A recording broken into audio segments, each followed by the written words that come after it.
Hello, Mike Welker, instructional designer and Canvas admin here at NC State.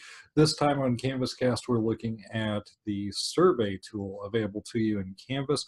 Very powerful tool for being able to complete that feedback loop and help your reflective teaching practice by getting input from students, which can also help drive student voice and use that as a way to drive engagement to promote success and retention. Let's take a look at how to put it all together. So here I am in my Canvas course site, and where all this magic happens is over in the quizzes area. May seem a little counterintuitive, but that's where it is all the same, because basically it uses the exact same engine that you have for the quiz tool. If you've never been in there, it'll look a lot like this, not a lot going on. But if we hit the plus quiz button here, then we'll get our basic form here that Canvas is saying, okay, you want to create a quiz. Here's the stuff I need to know. The first thing I'd probably recommend doing, just to keep things simple, under quiz type, by default, it would go to graded quiz. But if we left click on this, we get other options here. And we can either do a graded survey or an ungraded survey. A graded survey is going to create an entry in the gradebook. An ungraded one will just be a separate one. Either way we go about that, that'll still generate a survey. If you're doing graded, that'll activate the points blank, and it'll note here, as soon as they submit it, whammo, they're going to get that amount of points added to their score in the gradebook. If you don't want that option, do ungraded. However, I would suggest that a great way to incentivize feedback is to make it graded and just give it a couple points. So I'll just say 2 points here.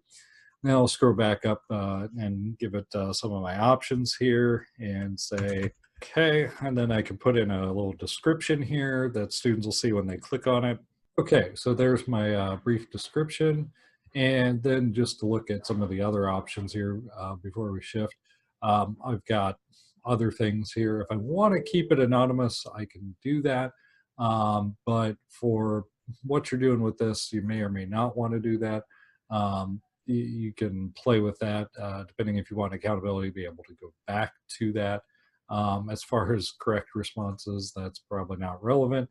The only other thing to put on here at this point would be a due date. So I'll say that that'll be due a week from today. Go. And then the other thing I'll need to do, in case you've never used the Canvas Quizzes engine, is go to the Questions tab.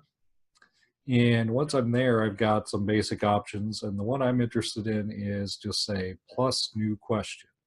And I'll need to do this for each question I want. And I can use any of the Canvas Quiz Engine features here, do true, false, fill in the blank, etc. But it'll default to multiple choice. It will have points assigned to that. I'm just going to zero those out as I go because, again, I've already assigned that, and that'll override that. So I can put in, click down here in this large box and put in my first question. And then I can scroll down and I have set some answers here. And for each, I can click the answer text box and put in the answers. And I've got an option to add additional ones or delete others if I want. But if I'm happy with that, I can hit the green button and say update question. And now I've got one question, and now I can just repeat this. And if I want to do a open-ended option there, just to give them a text, I can say essay question, and then after I put in my prompt, hit the green button to update that, so on and so forth, until I'm happy with this. Then I can say save and publish, and then that's available to my students. If I want to preview it, I've got a preview button, and I can go through and put in my responses, but that's what it's going to look like to the students. So then at this point, to get back, I can hit my back button or submit it. It goes nowhere. It doesn't count as part of the official results. So when I'm ready to get the results after students have had time to complete it, because I've said automatically grade in our little demo here, it isn't going to show up in my to-do list or whatnot. Instead, to harvest the results or access them, I'll have to go back into the quizzes area, click on the survey there, and I've got a survey statistics here in the right-hand column. And for any multiple choice options, I'll get a little readout of that. But for my text entry blanks, normally I could click in speed grader if this was a regular quiz, but because I said anonymous, no dice there. So what I have to do to get at that text entry feedback is hit this student analysis, and it'll beep, bop, boop. And then in this case, it'll open it up as an Excel file. I'll say okay. So then my Excel spreadsheet will pop up, and notice I can't tell who said what. It'll just have, in this case, generic section information. And there's my multiple choice stuff. But what we're really interested in is that text entry essay information. So I can play around with this to export it or copy and paste it in a Word or wherever I want to manipulate that, or a PowerPoint.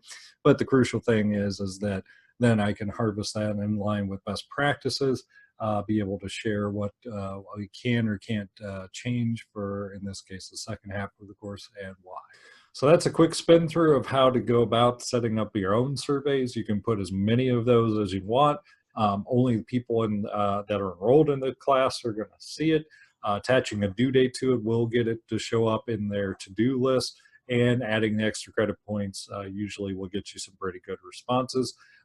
Use it judiciously, but don't be shy to use that to be able to take the temperature of the class, get some informed decisions, and again, use it to promote student voice and choice in the course to allow them to be able to see that they have some input on this thing. And then that'll turn around and get you more energy, more motivation, more engagement with the work and activities there. So the Canvas survey tool, very handy tool to help your reflective teaching practice.